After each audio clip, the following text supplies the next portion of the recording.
شما اشتباه میکنید دوست عزیز. کشتی به سرعت پیش میرود، ولی زویدرز دریایی مرده یا تقریبا مرده است. با این کرانه های هموار که در میان مه غلیظ ناپدید شده است، نمیتوان دانست کجا آغاز میشود و کجا پایان میپذیرد. در این حال ما بی هیچ نشانه‌ای پیش میرویم و نمیتوانیم سرعت خود را بسنجیم. ما پیش میرویم و هیچ چیز تغییر نمی‌کند. این دریانوردی نیست، بلکه خواب و خیال است. در مجمع الجزایر یونان من خلاف این را احساس می‌کردم. جزایر تازه‌ای پیاپی بر دایره افق پدیدار می‌گشت. قوس بی‌درختشان سرحد آسمان را رسم می‌کرد. ساحل سنگلاخیشان یک بار دریا را می‌برید. بدون هیچ آشفتگی. در روشنایی صریح همه چیز نشانه بود. بدون لحظه‌ای درنگ از جزیره‌ای به جزیره دیگر می رفتیم و روی کشتی کوچکمان برای من چنان بود که گویی روز و شب بر تارک موج‌های کوتاه پرتراوت در مسیری از خنده و کف در پروازم. از آن زمان خود یونان هم در گوشه‌ای از وجودم بر کرانه حافظم بی احساس خستگی در دریا سرگردان است. ذهن من هم سرگردان شده است، زیرا شاعرانه سخن میگویم. دوست عزیز، خواهش میکنم جلویم را بگیرید. راستی شما یونان را دیده اید؟ نه؟ چه بهتر. از شما میپرسم. ما در آنجا چه خواهیم کرد؟ آنجا قلب‌های بی‌شائبه لازم است. می‌دانید که در آنجا رفقای مرد دست به دست یکدیگر می‌دهند و دو به دو در کوچه‌ها گردش می‌کنند. بله، زنها در خانه می‌مانند و مردهای میانه سال و محترمی را می‌بینی که چهره به سبیل زینت دادند و در حالی که انگشتان خود را در انگشتان رفیقشان انداختند، با طمأنینه در پیاده روها قدم می‌زنند. در مشرق زمین هم گاه همینطور است. باشد. ولی به من بگویید، آیا حاضرید در خیابان‌های پاریس دست مرا در دست بگیرید؟ شوخی می‌کنم. ما خویشتن داریم. کثافت ما را متظاهر کرده است. قبل از آن که پا بر جزایر یونان بگذاریم، باید که مدتی دراز خود را بشوییم. در آنجا هوا بیالایش است. دریا و لذت صاف و زلال است. و ما بر این صندلی‌های راحت عرشه بنشینیم. چه مه غلیظی. تصور می‌کنم که من در نیمه راه فراموشخانه مانده بودم. بله، به شما خواهم گفت که منظورم چیست. بعد از آن که تقلاهای بسیار کردم، بعد از آن که نخوت و گستاخی را به حد افراط رساندم، از بیهودگی تلاشم مایوس شدم و تصمیم گرفتم که اجتماع مردمان را ترک کنم. من به جستجوی جزیره نامسکون بر نیامدم. شما می‌دانید که چنین جزیره دیگر وجود ندارد. فقط به نزد زنان پناه بردم. آنها هیچ ضعفی را واقعا محکوم نمی‌کنند. بیشتر سعیشان در این است که قوای ما را خوار یا ناتوان سازند. به همین دلیل زن پاداش است، اما نه برای جنگجو، بلکه برای جنایتکار. زن بندر و ساحل اوست. در بستر زن است که معمولاً دستگیرش می‌کنند. آیا زن تنها چیزی نیست که برای ما از بهشت به جا مانده است؟ خسته و درمانده به سوی بندرگاه طبیعیم می‌شتافتم، اما دیگر سخنرانی نمی‌کردم. هنوز به حکم عادت کمی نقش بازی می‌کردم. منتها دیگر قدرت ابداع نداشتم. از گفتنش تردید دارم. می‌ترسم که باز هم کلمه‌ای رکیک بر زبان آورم. به نظر می‌رسد که در این هنگام بود که احساس کردم از نو به عشق نیاز دارم. مستهجن است مگر نه؟ به هر حال رنجی مبهم احساس می‌کردم. نوعی محرومیت که خلأ وجودم را بیشتر می‌کرد و به من اجازه می‌داد که پاره‌ای به حکم اجبار و پاره‌ای از سر کنجکاوی تعهداتی بر عهده بگیرم. چون احتیاج داشتم که دوست بدارم و دوستم بدارند، تصور کردم که عاشق شدم. به عبارت دیگر خودم را به حماقت زدم. اغلب با تعجب می دیدم که سوالی را مطرح کردم که مرد کارآزموده‌ای چون من همیشه از آن اجتناب کرده بود. می شنیدم که می پرسم دوستم داری؟ می دانید که در چنین مواردی رسم است در جواب بگویند تو چطور؟ اگر جواب مثبت می دادم تعهدی بر عهده می گرفتم که از حد احساسات حقیقیم بالاتر بود. اگر جرأت می کردم که جواب منفی بدهم، با این خطر مواجه می شدم که دیگر دوستم نداشته باشند و از آن رنج می کشیدم. هر چقدر آن احساس و عاطفه‌ای که امید داشتم موجب آسایشم شود بیشتر در معرض تهدید قرار می گرفت، من آن را از حریف بازیم بیشتر مطالبه می کردم. بنابراین به دادن وعده‌هایی مجبور می شدم که بیش از پیش صراحت می یافت و من هم به ناچار از دلم می خواستم که بیش از پیش بر دامنه احساس خود بیفزایم. بدین گونه خود را به غلط دلباخته سبک مغز دلربایی تصور کردم که صفحه پاسخگویی به مشکلات دل را در مجلات چنان به دقت خوانده بود که با همان اعتماد و یقین روشنفکری که جامعه بی طبقات را بشارت دهد از عشق سخن می گفت. شما می دانید این یقین مجذوب کننده و مسری است. من هم سعی کردم که استعداد خویش را در سخن گفتن از عشق بیازمایم و در آخر خودم را هم قانع کردم. لااقل تا هنگامی که او معشوقم شد و من فهمیدم که صفحه پاسخگویی به مشکلات دل سخن گفتن از عشق را می آموزد، اما خود عشق را نمی آموزد. بعد از آن که به یک طوطی دل بسته بودم، حال می بایست با یک مار همخوابه شوم. از این رو جای دیگر به دنبال عشق رفتم که کتاب‌ها وعده آن را می دادند و خود هرگز در زندگی ندیده بودم. ولی من در این کار فاقد تجربه و تمرین بودم. بیش از 30 سال بود که منحصراً به خود عشق می ورزیدم. چگونه می توانستم به ترک چنین عادتی امید بندم؟ من این عادت را ترک نکردم و همچنان در هوس عشق باقی ماندم. بر قول و قرارهایم افسودم. همچنان که در گذشته با زنان متعدد رابطه داشتم، حال در یک زمان به چند عشق گرفتار می شدم. ولی در این حال بیش از ایامی که فارغ و بی‌اعتنا بودم برای دیگران بدبختی فراهم می آوردم. آیا برایتان گفتم که طوطی من از فرط نومیدی خواست از طریق نخوردن غذا خودکشی کنه؟ خوشبختانه من به موقع رسیدم و به مراقبت از او تن در دادم تا هنگامی که با مهندسی روبرو شد که از سفر بالی باز میگشت و موهایش فلفل نمکی بود و مجله محبوب قبلا وصف او را کرده بود. به هر حال به جای آنکه به قول معروف به ابدیت عشق رحلت کنم و آمرزیده شوم، سهل است. باز هم بر بار خطاها و بر سرگشتگیم می افزودم. در نتیجه چنان نفرتی از عشق یافتم که در طی سالها نتوانستم زندگی طلایی و مرگ عاشقانه ایزوت را بشنوم و دندان بر هم نسایم. از این رو سعی کردم که به طریقی از زنان چشم بپوشم و در عفاف و خویشتن‌داری زندگی کنم. آخر همان دوستیشان میبایست برای من کفایت کند. ولی این کار به منزله چشم پوشیدن از بازی بود. در خارج از عالم لذت زنان بیش از حد تصور حوصله مرا سر بردند و معلوم بود که من هم حوصله آنها را سر میبرم. وقتی که دیگر بازی نبود، نمایشی در کار نبود، بدون شک من با حقیقت مواجه بودم. ولی دوست عزیز، حقیقت سخت ملال‌انگیز است. وقتی از عشق و از عفاف ناامید شدم، عاقبت به این نتیجه رسیدم که عیاشی باقی مانده است. عیاشی به خوبی جایگزین عشق می شود. خنده ها را از میان می برد.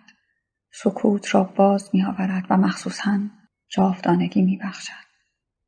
در مرحله از مستی هوشیارانه وقتی که دیرگاه میان دو زن هر جایی خالی از هر گونه خواهشی خوابیده اید، امید دیگر شکنجه نیست.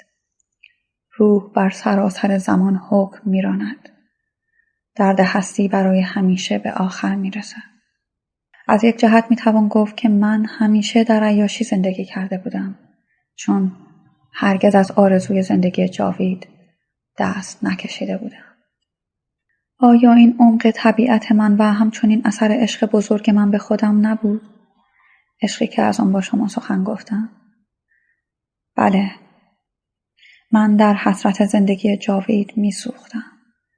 بیش از آن به خود عشق می‌ورزیدم که آرزو نکنم موجود گرانبهایی که مورد علاقم بود هرگز نابود نگردد.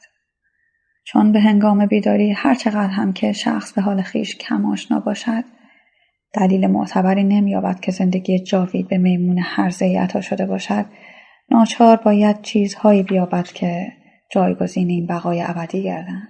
چون من در طلب زندگی جاوید بودم، بنابراین با فواحش هم بستر می شدم و در طی شب‌های دراز باده‌گساری می کردم. البته صبح طعم تلخ جبر فنا را در دهان داشتم، ولی ساعتهای دراز در آسمان خوشبختی اوج گرفته بودم. آیا جرأت اعتراف دارم؟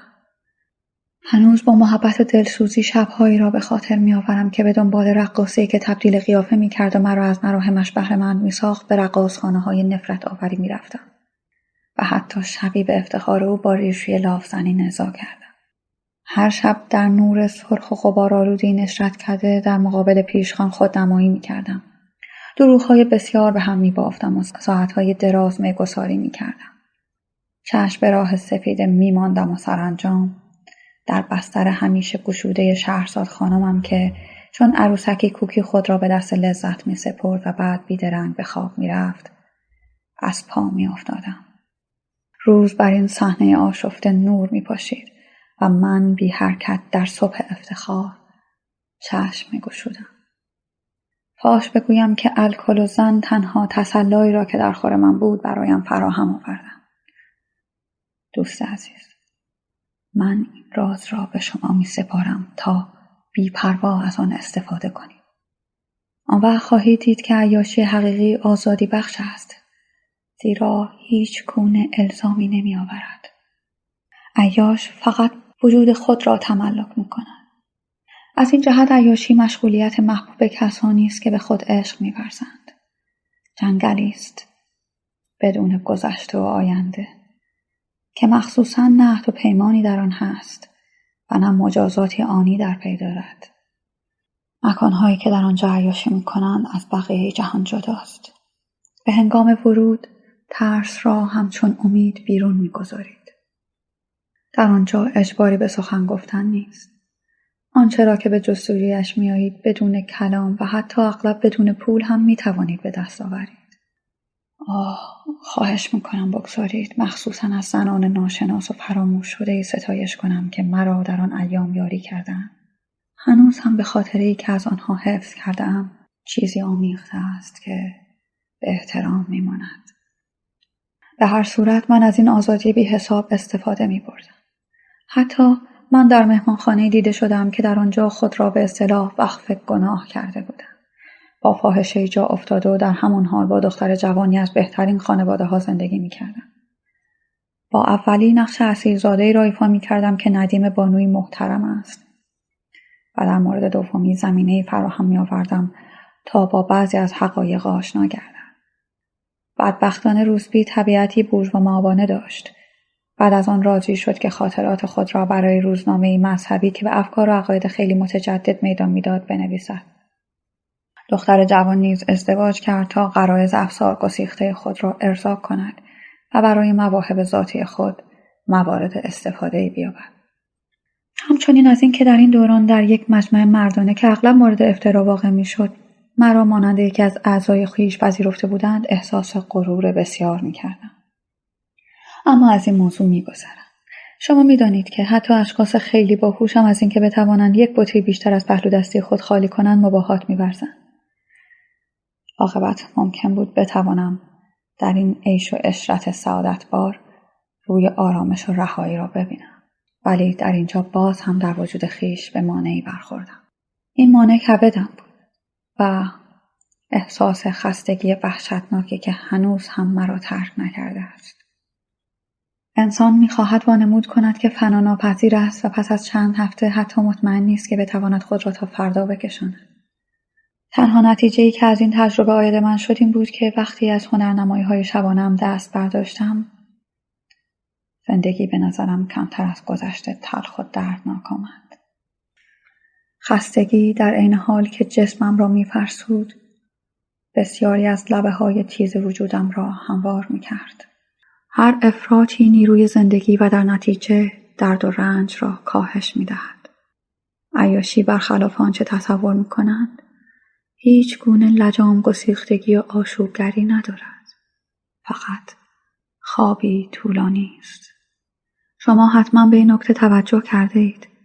مردانی که حقیقتاً از حسادت رنج میبرند بیش از هر چیز تجیل دارند تا با زنی که تصور میکنند به آنها خیانت کرده است همخوابه شوند. البته میخواهند یک بار دیگر اطمینان یابند که گنج گرانبهایشان هنوز به آنها تعلق دارد. به اصطلاح میخواهند آن را تملک کنند. ولی این هم هست که بلافاصله پس از آن کمتر احساس حسادت میکنند. حسادت جسمانی مولود قوه تخیل و در عین حال نتیجه قضاوت شخص نسبت به خویشتن است. انسان افکار رذیلانه‌ای را که خود در چنین شرایطی داشته است به رقیب نسبت می‌دهد. خوشبختانه افراط در کامجویی تخیل را همچون نیروی قضاوت ضعیف می‌کند. آنگاه درد و رنج همراه نیروی مردانگی به خواب می‌رود و خواب هر دو به یک اندازه می‌پاید. بنابر همین دلایل نوجوانان با نخستین معشوقه اضطراب مابعد الطبیعی را از دست می‌دهند و بعضی از ازدواج‌ها که عیاشی‌های رسمیت یافته‌ای هستند در عین حال تابوتی یک نواخت برای جسارت و ابداع می‌گردند. بله دوست عزیز، ازدواج بورژوایی مردم ما را دچار تناسایی و رغبت کرده است و به زودی وطن ما را به پرتگاه نابودی خواهد کشید. غلوف می‌کنم؟ نه. ولی از موضوع اصلی دور شدم. فقط میخواستم به شما بگویم که از عیش و نوش مفرط این چند ماه چه طرفی بربستم. من در میان نوعی مه زندگی میکردم که صدای خنده در آن خاموش میشد. به حدی که در آخر دیگر آن را نمیشنیدم. بی‌علاقگی و بی‌قیدی که به همین زودی در من جای بزرگی را فرا گرفته بود، دیگر مقاومتی نمیدید و بر تسلط خود می‌افزود. دیگر هیجانی حس نمی‌کردم. خلقی متعادل داشتم. یا بهتر بگویم اصلاً خلقی نداشتم. ریه‌های مسلول با خشک شدن شفا می‌یابند و صاحب خوشبخت خود را اندک اندک دچار خفگی می‌کنند. به همین ترتیب درمانی که من برای خود یافته بودم وجودم را به نابودی می‌کشاند. هنوز از حرفه‌ام گذران می‌کردم. اگرچه شهرتم بر اثر زبان درازی‌هایم لطمه‌ای بسیار دیده بود و بی‌نظمی زندگیم اشتغال منظم به حرفه‌ام را به خطر انداخته بود. با این همه توجه به این نکته جالب است که مرا برای افراط‌کاری‌های شبانه‌ام کمتر سرزنش می‌کردند تا برای تحریکات زبانیم. اینکه گاهی در خطابه‌های دفاعیم، البته فقط در کلام، به خداوند استناد می‌کردم موجب بی‌اعتمادی موکلانم می‌شد. لابد می‌ترسیدند که قادر متعال نتواند به خوبی وکیلی که در عرصه قانون یک تازه است از منافع آنان دفاع کند. فقط یک قدم مانده بود تا موکلانم نتیجه بگیرند که من لابد در مواقع بی اطلاعی به احدیت توسل می‌جویم. موکلانم یک قدم را برداشتند و بیش از تعدادشان کاسته شد. هنوز هر چند گاه یک بار و هر بار دیرتر از دفعه پیش دفاعی را بر عهده می‌گرفتم. حتی گاهی با فراموش کردن این نکته که دیگر به آنچه می‌گویم عقیده ندارم خوب دفاع می‌کردم. آهنگ صدایم مرا به دنبال خود می‌کشید و من در پی آن می‌رفتم. بیان که چون روزگار گذشته حقیقتاً اوج بگیرم کمی از سطح زمین فراتر می‌رفتم. به اصطلاح نزدیک زمین پرواز می‌کردم. بالاخره بیرون از حرفم اشخاص معدودی را می‌دیدم. تهمانده غم‌انگیزی را که از یکی دو رابطه کسالت‌آور به جا مانده بود حفظ می‌کردم. حتی گاه می‌شد که شب‌هایی را در رفاقت محض بیان که به شهوت آمیخته شود بگذرانم. با این تفاوت که چون به ملال خو گرفته بودم به آنچه برایم میگفتند به زحمت گوش میدادم. کمی فربه شده بودم و توانستم بالاخره به خود بقبولانم که بحران به آخر رسیده است. تنها کاری که داشتم این بود که به انتظار پیری بمانم. معزالک یک روز که یکی از رفیقه هایم را به مسافرتی دعوت کرده بودم بیان که به او بگویم که بدین طریق مداوایم را جشن میگیرم، خود را بر عرشه کشتی اقیانوس پیما و طبعا بر روی عرشه فوقانی یافتم. ناگهان در وسط اقیانوس که به رنگ آهن در آمده بود نقطه سیاهی مشاهده کردم. بیدرنگ روی برگرداندم و قلبم شروع به تپیدن کرد. وقتی خود را وادار کردم از نو به آنجا نگاه کنم نقطه سیاه ناپدید شده بود. خواستم فریاد بزنم، ابلهانه کمک بطلبم که دوباره آن را دیدم. یکی از آن تخت پاره هایی بود که کشتی ها در پشت سر خود بر جای می‌گذارند. مزالک من نتوانسته بودم تا به دیدن آن را بیاورم. فوراً به فکر غریقه افتاده بودم. آنگاه بدون احساس طغیان، همچنان که آدمی تسلیم اندیشه‌ای می‌شود که با حقیقت آن از مدت‌ها پیش آشناست، فهمیدم آن فریاد که سالها پیش در پشت سر من بر روی رود سن طنین انداخته بود قطع نشده است، بلکه همراه رودخانه به سوی آبهای دریا ره سپرده و از طریق پهنه نامحدود اقیانوس جهان را پیموده و آنجا انتظار مرا می‌کشیده تا روزی که با من روبرو شده است. این را هم فهمیدم که او همچنان بر روی دریاها و رودخانه‌ها و خلاصه در هر جایی که از آب تلخ تعمید من نشانی داشته باشد به انتظار من خواهد ماند. به من بگویید مگر ما اینجا بر روی آب نیستیم؟ بر روی آبی پنبار، یک نواخت بی پایان که کرانه‌های خود را با کرانه‌های زمین در هم می‌آمیزد. چطور می‌توان باور کرد که چند لحظه دیگر در آمستردام خواهیم بود؟ ما هرگز در این جام پهناور تعمید نجات نخواهیم یافت. گوش کنید. آیا فریاد مرغان دریای ناپیدا را نمی‌شنوید؟ اگر به سوی ما فریاد می‌کشند، ما را به چه کار می‌خوانند؟ ولی اینها همان مرغانند که آن روز روی اقیانوس اطلس فریاد می‌کشیدند. مرا می‌خواندند. همان روزی که من به طور یقین فهمیدم که شفا نیافتم، که هنوز هم در این دام گرفتارم و باید با آن بسازم. زندگی افتخارآمیز تمام شد، اما خشم و تحاشی هم به پایان رسید. میبایست سر تسلیم فرود آورد و به مجرمیت خیش اعتراف کرد. میبایست در فراموش خانه زیست. راست است، شما آن دخمه را که به شکل حفره زیرزمینی می ساختند و در قرون وسطی فراموش خانه می نامیدند نمی شناسید. معمولا شما را برای همه عمر در آنجا فراموش می کردند. بچه تمایز این دخمه از دخمه های دیگر در اندازه های ماهرانه آن بود. ارتفاعش آنقدر نبود که زندانی بتواند بایستد. عرضش همانقدر نبود که بتواند بخوابد. میبایست از ایستادن و خفتن دست بشوید و به حال خمیده زندگی کند. خواب سقوط کردن بود و بیداری مچاله شدن. دوست عزیز، این کشف با همه سادگیش به معنای واقعی کلمه نبوغ‌آمیز بود. همه روز محکوم از طریق فشار ساکنی که مفاصلش را خشک می‌کرد می‌آموخت که تقصیرکار است و بیگناهی در آن است که بتواند با شادمانی کش و قوس آید. آیا می‌توانید کسی را که به قله‌ها و عرشه‌های فوقانی خو گرفته است در چنین دخمه‌ای مجسم کنید؟ چه می‌گویید؟ می‌گویید که می‌توان در چنین دخمه‌ای زندگی کرد و بیگناه بود؟ احتمالش کم است. بسیار کم است. در غیر این صورت پای استدلال من لنگ می‌شود. اینکه بیگناه مجبور شود با پشت خمیده زندگی کند فرضیه‌ای است که من یک لحظه هم حاضر نیستم به چند و چون آن بپردازم. به علاوه ما نمیتوانیم بیگناهی هیچ کس را تایید کنیم، در صورتی که میتوانیم به طور قطع مجرمیت همه کس را مسلم بدانیم. هر انسان گواهی است بر جنایت همه انسانهای دیگر. این است ایمان من و امیدواری من. باور کنید، ادیان از لحظه‌ای که دم از اخلاق میزنند و با صدور فرمان تهدید میکنند به خطا میروند. برای خلق مجرمیت و مکافات احتیاجی به وجود خداوند نیست. هم نوعان ما با کمک خود ما برای این کار کفایت میکنند. شما از روز داوری الهی سخن میگویید. اجازه بدهید که با کمال احترام به این حرف بخندم. من بدون ترس و تزلزل در انتظار آن روزم. من چیزی را دیدم که به مراتب از آن سخت‌تر است. من داوری آدمیان را دیدم. برای اینها قرائن مخففه وجود ندارد. حتی نیت خیر به پای جنایت گذاشته می شود.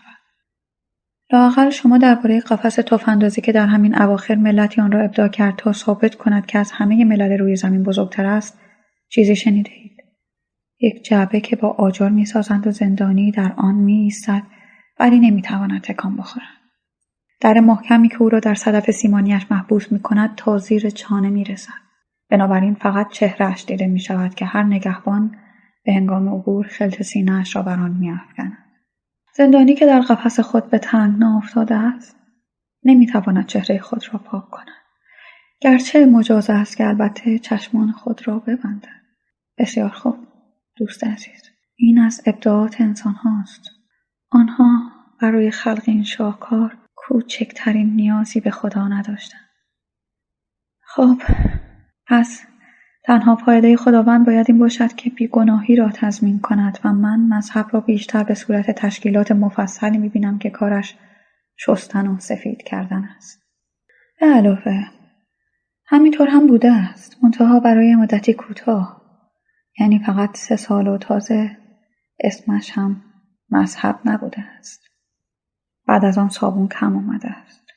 بینی ما کثیف است و متقابلا دماغ ما را پاک میکنیم. همه نادان و ابلهیم. همه تنبیه شده ایم. بر خود آب دهان بیفکنیم و به پیش به سوی فراموشخانه بشتابیم تا ببینیم چه کس زودتر آب دهان میفکند. همین. دوست من، میخواهم راز بزرگی را برایتان فاش کنم. در انتظار داوری نباشید. این داوری همه روز روی میدهد. چیز مهمی نیست. من در این رطوبت لعنتی کمی میلرزم. آنگهی دیگر رسیدیم. همینجاست. اول شما بفرمایید. ولی خواهش میکنم باز هم کمی بمانید و مرا همراهی کنید. حرفم تمام نشده است. باید ادامه دهم. همین ادامه دادن دشوار است. راستی میدانید که برای چه او را مصلوب کردند؟ همان کسی را که شما شاید در این لحظه درباره او میاندیشید. خب دلایل بسیاری برای این کار وجود داشته. برای کشتن انسان همیشه دلایلی وجود دارد، اما به عکس توجیه زندگی او غیر ممکن است. برای همین است که جنایت همیشه و بیگناهی فقط گاهی برای دفاع از خود وکلایی می‌یابد. ولی در کنار دلایلی که طی 2000 سال به این خوبی برای ما اقامه کردند، برای آن احتضار موحش دلیل بزرگی وجود دارد و من نمیدانم چرا آن را به این دقت از ما پنهان می‌کنند. دلیل حقیقی این است که او خود می‌دانسته است که کاملا بیگناه نیست. گیریم که در مورد جنایتی که او را بدان متهم می‌کردند گناهکار نبود، ولی جنایات دیگری مرتکب شده بود، ولو اینکه خود نمی‌دانست چیست. وانگهی آیا نمی‌دانست؟ آخر او خود سرمنشأ امر بود. حتما درباره کشتار بعضی بیگناهان چیزی شنیده بود. یعنی فرزندان یهود که قتل عام شدند و حال آنکه او را پدر و مادرش در جایی مطمئن پنهان کرده بودند. آنها برای چه جانشان را از دست دادند؟ آیا جز به خاطر او بود؟ البته او چنین چیزی را نخواسته بود. آن سربازان خونالود، آن کودکان شق شده نفرت او را برمی‌انگیختند. ولی من اطمینان دارم که با طبیعتی که او داشت نمی‌توانست آنها را فراموش کند. و این اندوهی که در همه اعمالش به چشم می‌خورد، آیا حرمان درمان ناپذیر آن کس نبود که طی شب‌های دراز صدای راهیل را می‌شنید که بر کودکانش می‌گریست؟ راهیل همسر یعقوب پیامبر است که طی شب‌های دراز صدای راهیل را می‌شنید که بر کودکانش می‌گریست و از هر تسلایی سرباز می‌زد. ندبه در شب اوج می‌گرفت. راهیل فرزندانش را که برای او مرده بودند می‌خواند و او زنده بود. با علم بر آنچه می‌دانست، با آشنایی کاملی که بر احوال انسان داشت، که باور می‌کرد که جنایت تنها در این نیست که دیگری را بکشی، بلکه بیشتر در این است که خود زنده بمانی. روز و شب رو در روی جنایت بیگناه خیش. برای او بیش از حد دشوار بود که در حفظ وجود خیش بکوشد و به زیستن ادامه دهد. بهتر آن بود که کار را به آخر برساند. از خود دفاع نکند. بمیرد تا دیگر تنها موجود زنده نباشد. تا به جای دیگری رود که شاید در آنجا از او حمایت شود. در آنجا از او حمایت نشد. و او زبان به شکایت گشود و برای اینکه موضوع خاتمه یابد شکایتش هم حذف شد. بله، تصور میکنم صاحب سومین انجیل بود که برای نخستین بار اقدام به حذف شکایت او کرد. خداوندا، چرا مرا واگذاشتی؟ مگر نه این فریادی فتنه انگیز است؟ خب، قیچی ها به کار افتاد. وانگهی توجه کنید که اگر لوقا چیزی را حذف نکرده بود، کمتر کسی به آن توجه میکرد. به هر حال جایی به این بزرگی را نمیگرفت. بدین ترتیب سانسور همان چیزی را که نهی میکند به فریاد بلند اعلام می‌دارد. نظام جهان نیز متناقض است. اما به هر حال او همان که دستخوش سانسور قرار گرفت نتوانست ادامه دهد. و من میدانم دوست عزیز که چه میگویم. زمانی بود که نمیدانستم چگونه خود را از این لحظه به لحظه بعد برسانم. بله، میتوان در این جهان جنگ کرد. ادای عشق را درآورد. هم نوع خود را شکنجه داد. در روزنامه ها خودی نمود یا ساده تر از اینها در حال بافتن از همسایه خود بد گفت. اما در پاره موارد ادامه دادن، فقط ادامه دادن مافوق قدرت بشر است. و او مافوق بشر نبود. این را باور کنید. درد احتضار خود را فریاد کشید. و برای همین است که من او را دوست دارم. آن دوست عزیزی را که ندانسته مرد. بدبختی اینجاست که ما را تنها گذاشت تا هرچه باد باد. ادامه دهیم. حتی اگر در فراموش خانه لانه کنیم. و آنچه او میدانست ما هم به نوبه خود بدانیم. اما نتوانیم کاری را که او کرد بکنیم و همچون او بمیریم. البته سعی کردن که از مرگ او کمی کمک بگیرند. آخر گفتن این کلام دال بر نبوغ بود. شما چندان جلوه‌ای ندارید. خب، این واقعیت است. پس به شرح و تفصیل نمیپردازیم. یک بار بالای صلیب تمامش میکنیم. ولی حالا بسیارند کسانی که بر سر صلیب میروند. فقط برای اینکه از فاصله دورتر مردم آنها را ببینند. حتی اگر برای این کار لازم باشد کسی را که از مدتها پیش در آنجا مانده است اندکی لگدمال کنند. بسیار کسان تصمیم گرفتند که از سخاوت صرف نظر کنند تا به احسان بپردازند. آه از این بی‌عدالتی.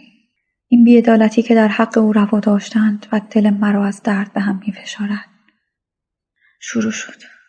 باز هم به سرم زد. گویی در دادگاه خطابه دفاعیه می‌خوانم. مرا ببخشید. بدانید که من هم دلایلی دارم. مثلا چند کوچه آنسوتر موزه ایسکان را عیسی مسیح در زیر شیروانی می‌نامند. در آن زمان اموات را به جای زیرزمین در زیر شیروانی جای می‌دادند. چاره چه بود؟ در اینجا طاغیان آب زیرزمین‌ها را فرا می‌گیرند. ولی خیالتان آسوده باشد. امروزه عیسی آنها نه در زیر شیروانی و نه در زیر زمین است. آنها او را بر نیمکت قضات در عمق دل خود نشاندند و ضربه ها را فرود می‌آورند. مدام داوری می‌کنند. به نام او داوری می‌کنند. او با زن زناکار به مهربانی سخن گفت. من هم تو را محکوم نمی‌کنم. و با این همه آنها محکوم می‌کنند. آنها هیچ کس را عفو نمی‌کنند. به نام مسیح حسابت را می‌رسی. مسیح، دوست من. او چنین انتظاری نداشت. او فقط می‌خواست که مردم دوستش بدارند. همین.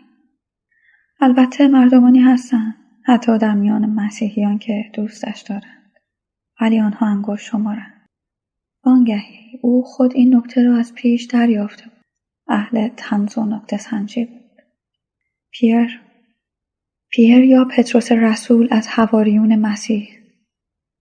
شب آخر مسیح به او گفت که قبل از آنکه خروس سحر بخواند تو 3 بار مرا انکار میکنی و چنین شد. پیر، همان پیر ترسو که منکر شناختن او شد. من این مرد را نمیشناسم. نمیدانم منظور تو چیست. و الباقی واقعا که از حد گذرانده بود. مسیح در اینجا جناس لفظی به کار میبرد. بر روی این سنگ من کلیسایم را بنا خواهم کرد. پیر در ضمن آنکه اسم است معنی سنگ هم میدهد. پتروس رسول پایه‌گذار کلیسای کاتولیک است. میگویند که مسیح با ادای عبارت فوق این نکته را پیشگویی کرده بود. بر روی این سنگ من کلیسایم را بنا خواهم کرد. فکر نمی کنید که طنز از این بیشتر نمی شود؟ ولی نه. آنها باز هم ذوق می کنند. دیدید خودش گفت. واقعا هم خودش گفته بود. او به خوبی این مسئله را می شناخت و بعد از آن برای همیشه رفت و آنها را باز گذاشت تا حکم دهند و محکوم کنند. به زبان حکم عفو و در دل رأی محکومیت بدهند. زیرا نمیتوان گفت که دیگر ترحم وجود ندارد. نه خدای بزرگ، ما همه‌اش از رحم سخن میگوییم. منتها دیگر کسی را تبرئه نمی‌کنیم. بر روی جنازه بیگناهی قضات رول می‌خورند. قضاتی از همه جور، از هواداران مسیح و از معاندان مسیح، که تازه هر دو دسته یکی هستند و در فراموشخانه به هم دست آشتی دادند. زیرا تنها نباید به مسیحیان حمله کرد، دیگران هم در این کار دخیلند. می‌دانید که در این شهر یکی از خانه‌هایی که دکارت را در خود جای داده بود چه شده است؟ آسایشگاه دیوانگان. بله، جنون و شکنجه به صورت همگانی در آمده است. طبیعتاً ما هم ناگزیریم که در این بازی شرکت کنیم. شما قطعاً ملتفت شده اید که من به هیچ چیز ابقا نمی‌کنم و می‌دانم که شما هم مثل من می‌اندیشید. بنابراین چون همه داوریم، پس هر یک در مقابل دیگری تقصیرکاریم. همه به شیوه رذیلانه خود مسیحیم و بی آنکه خود بدانیم یک به یک مصلوب شده ایم. لااقل مصلوب می شدیم اگر که من، کلمانس، طریق نجات، تنها راه حل و خلاصه حقیقت را نیافته بودم. نه دوست عزیز، سخنم را همینجا قطع می کنم. بیمی نداشته باشی. وانگهی همکنون شما را ترک می کنم. این خانه من است. چه توقع دارید؟ در تنهایی وقتی خستگی هم به آن اضافه شود، انسان به آسانی خود را پیغمبر می‌انگارد. من هم در چنین وضعی هستم. به صحرایی از سنگ و مه و آب‌های گندیده پناه آوردم. پیامبری تهی برای دورانی حقیر. الیاسی بدون مسیح. اشباع شده از تب و الکل، تکیه داده بر این در موریانه زده. انگشت به سوی آسمانی ابری بلند کرده، در حالی که بر مردمانی بدون قانون که تحمل هیچ قضاوتی را ندارند لعنت می‌فرستد. زیرا دوست بسیار عزیز، آنها تحمل قضاوت را ندارند و مسئله همین است. آن کس که از قانونی پیروی می‌کند از قضاوتی که او را در نظامی که به آن معتقد است قرار دهد فاهمه ندارد. ولی بالاترین عذاب‌های بشر این است که بدون قانون محاکمه شود. اما به همین عذاب گرفتاری. قضات که لجام از آنها برداشتند افسار گسیخته به حکم تصادف میتازند و 2 لقمه یکی میکنند. حالا مگر نه این است که باید بکوشیم تا از آنها تندتر بتازیم؟ اینجاست که کن فیکون میشود. پیامبران و شفادهندگان فزونی مییابند. شتاب میکنند که تا زمین از ساکنانش خالی نشده است با قانونی خوب و یا سازمانی کامل از راه برسند. خوشبختانه من رسیدم. من پایانم آغازم. من قانون را بشارت میدهم. خلاص من قاضی تائبم. بله بله، فردا به شما میگویم که این حرفه دلپسند عبارت از چیست. شما پس فردا از اینجا میروید، بنابراین باید شتاب کنیم. اگر میل دارید به خانه من بیایید، 3 بار زنگ بزنید. شما به پاریس برمیگردید؟ پاریس دور است. پاریس زیباست. من فراموشش نکردم. غروبهایش را تقریبا در همین موقع سال به خاطر می آورم. شب خشک و خشخش کنان بر بام خانه ها که از دود به رنگ آبی در آمدند فرو می افتد. شهر با صدای خفه می غرد. رودخانه گویی در خلاف مسیر خویش ره می سپرد. در این وقت بود که من در کوچه ها سرگردان می شدم. آنها هم حالا سرگردانند. من می دانم. آنها سرگردانند حالان که وانمود می کنند که به سوی زن خسته و خانه دلگیر خود می شتابند. آه، دوست من، آیا می دانید موجود تنها که در شهرهای بزرگ سرگردان است چه حالی دارد؟